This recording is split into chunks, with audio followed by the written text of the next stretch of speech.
के मेरे सभी दोस्तों को मेरा नमस्कार। और आज आज का हमारा जो वीडियो है, ये वीडियो है इनपुट और आउटपुट डिवाइसेस पे। लास्ट जो हमने स्लाइड्स देखी थी वो स्टोरेज पे हम बात कर रहे थे, सेकेंडरी स्टोरेज पे। आज हम इनपुट और आउटपुट डिवाइसेस पे बात करेंगे। इनपुट और आउटपुट डिवाइसेस, ये वीडियो विशेष रूप से उनके लिए ज़्यादा महत्वपूर्ण है जिन्हें कंप्यूटर के बारे में बिल्कुल भी कुछ नहीं आता है, लेकिन जिन्हें कंप्यूटर समझता है वो बड़े अच्छे से इनपुट और आउटपुट डिवाइसेस को समझते होंगे। तो उन्हें ये वीडियो बहुत ही बेसिक लेवल का है, इसको देखने की ज़रूरत भी नहीं है। ये सिर्फ फ्रेशर्स के लिए मैं वीडियो बना रहा हूँ। और मैंने देखा कि मेरे जो पुराने वीडियोज़ हैं उनमें साउंड बहुत कम है। मोबाइल के अलावा अगर मैं उनको लैपटॉप में खोल रहा हूँ तो थोड़ा सा साउंड आप फुल करेंगे। मैं भी कोशिश करूँगा। मैंने आज से वॉल्यूम एकदम फुल करके रिकॉर्ड करना स्टार्ट किया है, तो आज से शायद आप लोग चेंज महसूस करेंगे। और हाँ, अब मेरे अभी तक 10 वीडियो बन चुके हैं। This is my 11th video. अब हम बड़ी जल्दी एक ऑनलाइन पोर्टल लॉन्च करेंगे। उस पोर्टल पे इन वीडियो से संबंधित हम क्वेश्चंस भी डालेंगे। सो वहाँ उस पोर्टल पे आके आप क्वेश्चंस आपको सॉल्व करने हैं। एक वीडियो बनाऊंगा कि उस पोर्टल पे आपको रजिस्टर कैसे होना है, क्वेश्चंस कैसे देना है, सिर्फ इसी पे मैं बनाने वाला हूँ एक वीडियो। कुछ वीडियोज़ और क्रिएट हो जाए मेरे, फिर करूँगा। और आप ये सारे वीडियोस देख लेंगे, उन क्वेश्चंस का आंसर देंगे, हम आपको एक सर्टिफिकेट ऑफर कर देंगे। तो ये पूरा पर्पज़ है कि हम हार्डवेयर और नेटवर्किंग की ट्रेनिंग को एब्सोल्युटली फ्री मेंटेन करके रखें। तो जो फ्रेशर्स हैं वो बेशक इस वीडियो को कंटिन्यू करें। अब हम स्टार्ट करते हैं आज का हमारा कार्यक्रम। इनपुट एंड आउटपुट डिवाइसेस हमारे कंप्यूटर के अंदर कुछ इनपुट डिवाइसेस हैं जिनके थ्रू हम कंप्यूटर को इनपुट भेजते हैं। जैसे कि मेरा कीबोर्ड, मैं उसमें कुछ वैल्यूज़ टाइप करता हूँ, मेरे सिस्टम में इनपुट जाता है। मेरा मैं माउस को मूव करता हूँ, हार्डवेयर को मूव करता हूँ। आप देखते हैं कि डेस्कटॉप पे पॉइंटर मूव हो रहा है, इनपुट डिवाइस है, ठीक है ना। हम कहीं चले गए, हम किसी सुपर बाज़ार में गए और वहाँ पे आपने देखा कि वो लोग एक बार कोड रीडर लेके फट से आपके प्रोडक्ट को स्कैन करते हैं। इनपुट आ जाता है कि साहब ये इस कंपनी का ये प्रोडक्ट था और इतने रुपए का है, तो वो सारी डिटेल्स आ गए। तो वो हो गया। हमने स्कैनर देखा, तो स्कैनर से हमने कोई डॉक्यूमेंट स्कैन किया। स्कैन करके हो सकता है कि हम एक एक करके फाइल को रिकॉर्ड करके एक एक पेज रिकॉर्ड कर रहे हो। हो सकता है कि हमने एक पूरी बुक स्कैन की हो जिसमें 100 पेज हो, 200 पेज हो, तो वो हमने स्कैनर के थ्रू हमारे कंप्यूटर में इनपुट दे दिया। तो ऐसे ढेर सारे हमारे पास इनपुट डिवाइसेस हैं। हम कहीं लाइव फ़ोटो शूटिंग कर रहे हैं तो सॉफ्टवेयर मेरा ये वाला है। ये जैसे मैं फ़ोटो बूथ करके एक सॉफ्टवेयर यूज़ करता हूँ मेरे मैकबुक में।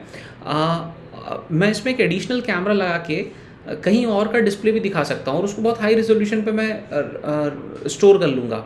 तो वो कैमरा भी मेरे लिए इनपुट डिवाइस है। तो ऐसे ढेर सारे हमारे पास इनपुट डिवाइसेस हो सकते हैं। हम जैसे RTO में गए तो RTO में आपने देखा होगा कि एक आपको पैड दे देते, एक पेंसिल दे देते हैं और आपको साइन करना होता है। आपको कुछ दिखता नहीं है लेकिन साइन करना है। वही साइन आपकी रजिस्ट्री पे, आपके लाइसेंस पे प्रिंट होके आ जाते हैं। जब आप रजिस्ट्रार ऑफिस जाते हैं तो वहाँ पे वही पैड पे साइन कराते हैं। That is again input device. तो ऐसे ढेर सारे इनपुट डिवाइसेस है। जिस भी डिवाइस के माध्यम से हम सिस्टम में कुछ इनपुट भेज रहे हैं, that is input device. Mic मेरा, मैं बोल रहा हूँ, मेरी आवाज़ रिकॉर्ड हो रही है, इनपुट डिवाइस है। स्पीकर मेरा आउटपुट डिवाइस है। क्यों? क्योंकि जो ऑडियो प्ले कर रहा हूँ, म्यूज़िक प्ले कर रहा हूँ, वो स्पीकर के थ्रू आ रहा है, तो आउटपुट डिवाइस है। ऐसे ही हमारे पास आउटपुट डिवाइस है। मैंने माउस को मूव किया, ये इनपुट था, लेकिन दिखा कहाँ पे? मॉनिटर पे दिखा, तो मॉनिटर इज़ आउटपुट डिवाइस। मैंने इनपुट दिया कीबोर्ड से और वर्ड में एक लेटर टाइप किया, प्रति श्रीमान थाना प्रभारी महोदय करके वर्ड में अपन ने पूरा एक लेटर टाइप कर लिया और कंट्रोल P दबाया। तो अब ये कहाँ जाएगा? आउटपुट जाएगा प्रिंटर पे। आउटपुट मेल पे जा सकता है, PDF के फॉर्म में। तो आउटपुट डिवाइसेस हमारे कंप्यूटर से प्रोसेस होने के बाद जो निकल रहा है वो आउटपुट है। हमारे कंप्यूटर को प्रोसेसिंग के लिए जो चाहिए वो इनपुट है। तो बहुत सारे डिवाइसेस हमारे आसपास इनपुट है, बहुत सारे डिवाइसेस हमारे आसपास आउटपुट डिवाइसेस है। ओके, तो मैंने कुछ बहुत पहले जो प्रेजेंटेशन बनाई थी, इसमें कुछ लिस्ट है, उन्हीं को देख लेते हैं हम। कीबोर्ड की मैंने बात की आपसे। स्टाइलस जो अभी तो स्टाइलस चेंज होके मैंने आपको बताया कि रजिस्ट्रार ऑफिस पे आप गए, आपने रजिस्ट्री करवा रहे हैं या प्रॉपर्टी खरीद रहे हैं या रेंट एग्रीमेंट कर रहे हैं, कुछ भी कर रहे हैं, या ड्राइविंग लाइसेंस बनवाने गए, तो आपने ऐसे ही पैड पे सिग्नेचर किए, तो वो अगेन वो इनपुट का काम कर रहा है, माउस इनपुट का काम कर रहा है। ओके, सो कीबोर्ड आपको अगर याद हो तो मैंने अपनी तीसरे या चौथे वीडियो में जब मैं आपको कंप्यूटर की जनरेशन बता रहा था, तब मैंने आपको बताया भी था कि कीबोर्ड कंप्यूटर्स की 3rd जनरेशन में इंट्रोड्यूस हुए थे। तो कीबोर्ड काफ़ी बाद में आया कंप्यूटर आने के, लेकिन है बड़ा कमाल का डिवाइस। अब कीबोर्ड, हमारा ये वाला जो कीबोर्ड है, अपन इस पर भी 2 मिनट चर्चा कर लेते हैं। हमारे जो कीबोर्ड है इसमें हर कैरेक्टर के साथ हमें तो दिख रहा है ABCD, लेकिन इसका पीछे आस्की कोड कुछ और चल रहा है। तो हर की का एक आस्की इनपुट है।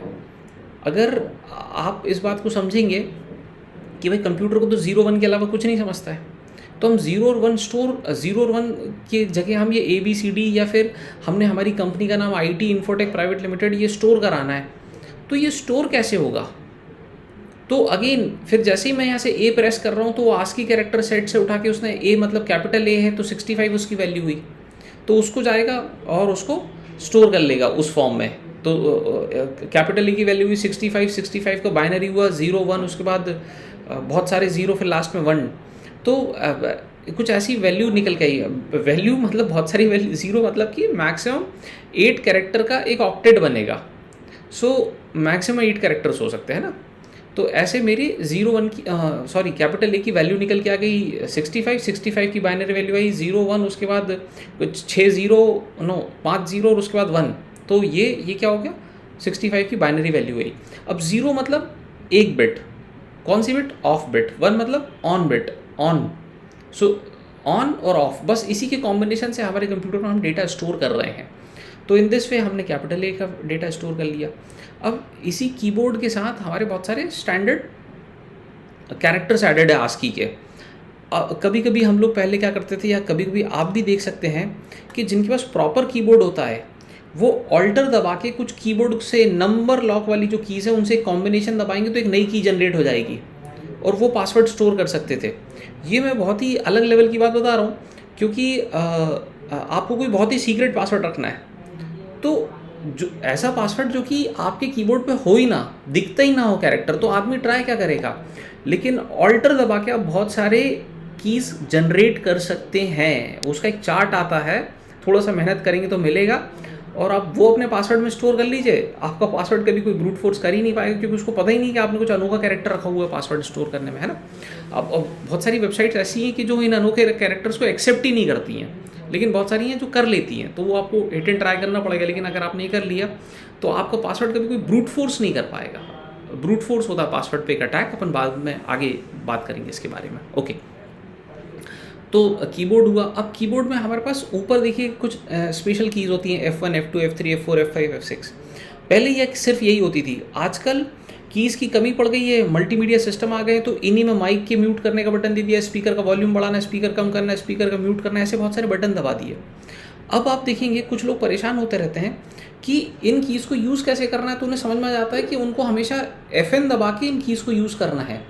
लेकिन हमारी जो हार्डवेयर कंपनीज है, इन्होंने एक नई नौटंकी कर दी मेरी समझ से। क्या कर दी कि बाय डिफ़ॉल्ट जैसे मैं MS वर्ड में काम कर रहा हूँ और मेरे को F2 दबाना है या F4 दबा के कोई फार्मूला रिपीट करना है, कुछ भी करना है, तो मेरे दिमाग में क्या है, F4 दबाना मुझे, लेकिन वो F4 की जगह सर्च चालू हो जाता, कुछ और जो कीबोर्ड के ऊपर जो भी स्पेशल कैरेक्टर बना होगा वो चालू हो जाएगा। तो वो फिर मेरे को हमेशा FN दबा के F4 करना है।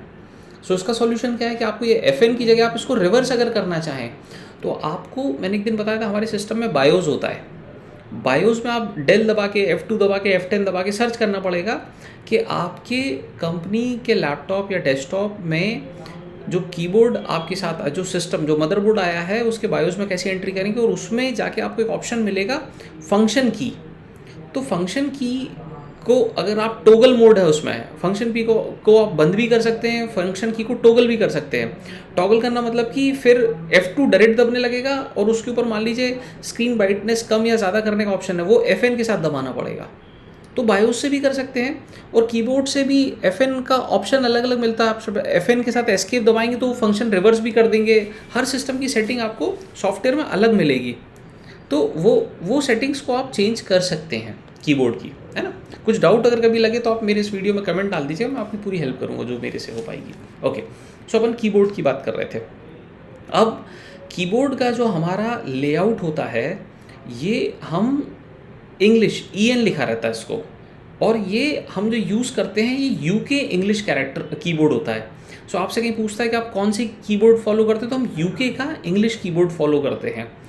और ऐसा ऐसा नहीं करने के ऐसा ऐसा अगर हम नहीं करेंगे तो क्या होता है कि मान लीजिए आपके कीबोर्ड पे दिख रहा आपको डॉलर का साइन, 4 के ऊपर हमेशा डॉलर का साइन है, तो किसी और कीबोर्ड को यूज़ करेंगे तो हो सकता है वहाँ पे कोई और करेंसी का साइन प्रिंट हो जाए। जैसे हमारी इंडियन करेंसी है, उसका वो रुपए का सिंबल है, तो कुछ कीबोर्ड्स आए हैं कि वो वहाँ पे 4 के ऊपर उन्होंने रुपए का सिंबल बना दिया है। तो वो आपको कीबोर्ड लेआउट चूज़ करना बड़ा इंपॉर्टेंट है कि हमने कौन सा कीबोर्ड लेआउट चूज़ किया, अकॉर्डिंगली वो सिंबल्स काम करते हैं, ठीक है ना। ओके, और हमारे इस कीबोर्ड को हम बोलते हैं क्वेर्टी कीबोर्ड। क्वेर्टी क्वेर्टी क्यों बोलते हैं? क्योंकि जिसने कीबोर्ड बनाया था उसका सरनेम शायद क्वेर्टी था।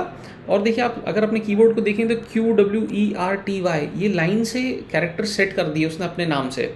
और बहुत सारे लोग क्वेश्चन पूछते हैं, सोचते भी होंगे कि यार ये लाइन से क्यों नहीं है ABCD। लेकिन आप जब प्रोफेशनल टाइपिस्ट हो जाएंगे, मैं ये नहीं चाहता कि आप टाइपिस्ट बने, मैं ये चाहता हूँ कि आप बहुत अच्छा काम करें कंप्यूटर्स में, बड़े लेवल पे जाएं, सॉफ्टवेयर इंजीनियरिंग में, इंफ्रास्ट्रक्चर मैनेजमेंट में, सिक्योरिटी में, लेकिन कीबोर्ड चलाना आना चाहिए। आप कहीं जाए और मैं जब क्लासेस लेता हूँ और कोई स्टूडेंट ऐसे कीबोर्ड चलाता है, ऐसे ऐसे ऐसे, मैं सबसे पहली बात उसको ये बोलता हूँ कि भाई कीबोर्ड ऐसे नहीं चलाना है। कीबोर्ड के लिए आपको चारों उंगली का प्रयोग करना है। और आप देखेंगे कि उंगलियां रखना कहाँ है, तो J और F के नीचे हल्की सी लाइन होती है हर कीबोर्ड में। सो हमारी जो इंडेक्स फिंगर है दोनों हाथ की, राइट हैंड की J के ऊपर, लेफ्ट हैंड की F के ऊपर, तो ऐसे करना। अब आप ऐसे यूज़ करेंगे। अब आप सोचिए कि अगर लाइन से ABC होता तो आपको स्पीड में प्रॉब्लम होती और आपको फिर दोनों हाथ इधर लेके आने थे। तो अभी कीबोर्ड डिवाइडेड है हमारे की यूजेज के हिसाब से, और ये बहुत प्रोफेशनल लगता है कि आप एकदम चारों उंगलियों से कीबोर्ड एक साथ चला रहे हैं ऐसा। तो कोशिश करिए। इसके लिए सॉफ्टवेयर्स भी इंटरनेट पे अवेलेबल है। टाइपिंग ट्यूटर करके एक free of cost software internet पे अवेलेबल है, आप उसको डाउनलोड कर सकते हैं। उसको डाउनलोड करके आप टाइपिंग की प्रैक्टिस कर सकते हैं, तो फ्री में मिल जाएगा फॉर श्योर। टाइपिंग ट्यूटर तो बहुत पुराने आदिकाल का सॉफ्टवेयर देखा हुआ मेरा, मैंने देखा नहीं कौन सा लेटेस्ट है, लेकिन मिलना चाहिए टाइपिंग ट्यूटर या ऐसा सिमिलर सॉफ्टवेयर। अच्छा, सॉफ्टवेयर देखिए, कभी भी आप जब इंटरनेट से डाउनलोड करते हैं तो उसका खासा ध्यान रखें। जैसे मैंने कहा टाइपिंग ट्यूटर, तो टाइपिंग ट्यूटर मैंने इसलिए कहा कि बहुत पुराना और बहुत ही रिलायबल सॉफ्टवेयर है। लेकिन जैसे ही आप गूगल में सर्च करेंगे, अब ये चलिए अपन गूगल में सर्च कर लेते हैं, तो जैसे ही आप गूगल में सर्च करेंगे तो यहाँ पे आपको एक सॉफ्टवेयर दिखेगा, टाइपिंग ट्यूटर। ओके, सो यहाँ आप देखेंगे बहुत सारे सॉफ्टवेयर दिख रहे हैं, स्पीडी टाइपिंग ऑनलाइन, ये सब सॉफ्टवेयर्स हैं। कोई मैं सजेस्ट कर पाऊँ आपको?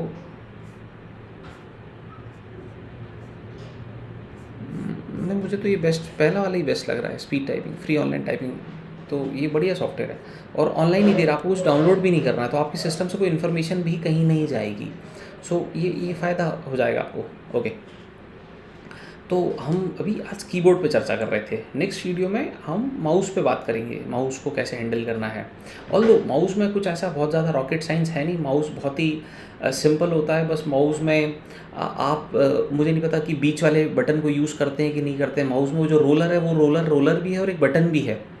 तो बहुत सारे माउस आते हैं। पहले माउस सीरियल पोर्ट से कनेक्ट होते थे, फिर माउस PS2 से कनेक्ट होने लगे, फिर माउस अभी USB से। USB is plug and play, आप लगाओ और यूज़ करो। लेकिन ध्यान रखिएगा, कभी भी कीबोर्ड और माउस आपको PS2 अगर मिल रहा है, PS2 वो गोल वाला पोर्ट होता है, गोल वाला, है ना। सो PS2 माउस और कीबोर्ड है, तो उसको कभी भी चालू सिस्टम में निकालना और लगाना नहीं है। इससे आपके सिस्टम का वो जो डिवाइस, जो माउस या कीबोर्ड है, वो ख़राब हो सकता है। USB तो आप चालू सिस्टम में लगाओ निकालो, कोई फ़र्क नहीं पड़ रहा, लेकिन ध्यान आपको किसका रखना है?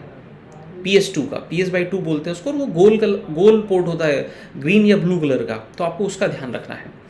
तो कीबोर्ड और माउस में आज अपन इतना ही डिस्कस करते हैं, फिर नेक्स्ट वीडियो मैं बनाता हूँ, तब अपन आगे डिस्कस करते हैं इनपुट डिवाइसेस के बारे में। धन्यवाद। जय हिंद, जय भारत।